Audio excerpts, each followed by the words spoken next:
Hey everyone, welcome to today's thrilling tale. Ready to witness Dawi's heroic moment? He was flailing around like a fish out of water, but Dawi made a flying leap and grabbed the rope. With one swipe, he scratched Dawi's chest. Ouch. The pain of that was really something fierce. The mighty tiger. Dawi was showing off some serious muscles, like he was channeling the. He also had to whistle a tune while using the hook, and bam. The rope snapped and the tiger was down. Talk about a last-minute save. Dawi launched himself like a rocket, pouring a whole bottle on the tiger's nose. Now that's an unexpected show. Meanwhile, chaos broke out in the city. The angry crowd looked ready to take down the barbed wire fence, while the British soldiers stood frozen, clutching their weapons. This was a guy named Dongzi stepped up, grabbed a stick, ran on an oil drum, and leaped thousands of meters high. He soared right over the barbed wire, landing in the crowd crying and screaming, and you're probably not enjoying this part. With his graceful stick skills, he was like a warrior mixing it up, a man of iron and passion, fulfilling his mission. Embodying courage, he faced countless storms without a hint of shame, believing in his own strength to take charge. He calmed the crisis, and the leader was so thrilled that they held an award ceremony, declaring the heroic winner of the day. You won't believe who it was: the governor's brother-in-law, the governor's nephew, and the governor's housekeeper's cousin. What a family affair.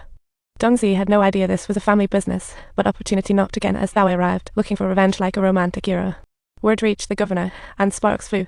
Anyone who could catch Dawi would get a promotion. Dongzi jumped at the chance, ditching his uniform to track Dawi down. Meanwhile, a fuel truck burst. A deafening bang echoed as the truck exploded, chunk flying into the river. Quick. Flip the boat.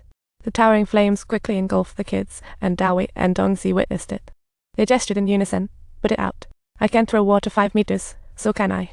With effort, I can throw it 10 meters. I'll add 5 more. Both aim for the same thing. So Dawi jumped on his trusty steed, while Dongzi hopped on a stubborn donkey, tying their ropes to the safety gear and racing towards the rescue. They dashed toward the bridge, and Dawi leapt, narrowly avoiding a disaster. Thank goodness for the trusty rope that kept them from falling into the river. Dongzi stayed strong on his donkey while Dawi scooped up the kid and tossed him to Dongzi. Dawi caught Dongzi's thrown rope just in time. It was meant for show, not tell. Thanks to their efforts, the kid wasn't burned alive, though he almost took a dive. Emerging from the fiery chaos, they both leveraged their momentum to shift gears, and in this way, they became closer than any couple. Their tacit understanding was unmatched by anyone. Yet they never lost sight of their mission. Dongzi was still roaming the city, seeking Dawi. Little did he know that the very person he was searching for was right beside him, like a donkey looking for a donkey. Dawi was also roaming the city, seeking a way into. That day, Dawi met a charming British lass. If he charmed her, he could enter the governor's mansion. Dongzi, his wingman, geared up. Dongzi assisted, but the last deflated romance gone wrong. Dawi took his chance, hopped on, and tried to charm her, and to his surprise, things went smoother than he thought. At parting, she handed him an invitation. She invited Dawi to their party, and soon, suited up, Dawi and Dongzi arrived at the governor's mansion, catching the lady's eye. She grabbed Dawi's arm to dance until one suitor interfered. He tripped Dawi and mocked him for his dance moves, completely forgetting this was India, where big moves are the norm. The two brothers instantly transformed into the legendary dancing kings, the Mugilasku, strutting their stuff with flair and confidence in the wind. Dawi wiped his brow, showing determination and a youthful spark in his eyes. This bravery only drew the lady closer.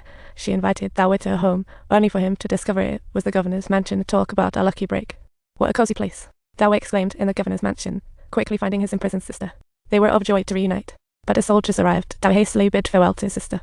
Meanwhile, Dongzi found Dawi's little brother. Should I talk or not? Bro, you are the one who should ask. You've had me for 6 points. Dongzi realized he hadn't asked anything. Just as he asked, a venomous snake bit Dongzi. It seemed he'd died, but Dawi saved him in time. Dawi gifted Dongzi his charm, and upon recognizing it, Dongzi realized the person he had been after all along was actually Dawi. Oblivious, Dawi told Dongzi his plan. If I don't return, remember our friendship.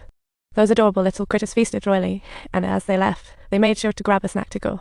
At that moment, Dawi's sister made a run for it, but was suddenly blocked by a pig's head, causing chaos right in front of Dawi. The key was tied to her hand, and in a flurry, she kept running for her life round and round, like a comedy routine. Round and round she went, desperately trying to escape the madness. Locking the door and tying the key, furious Dawi caught a small car, splashing water in rage.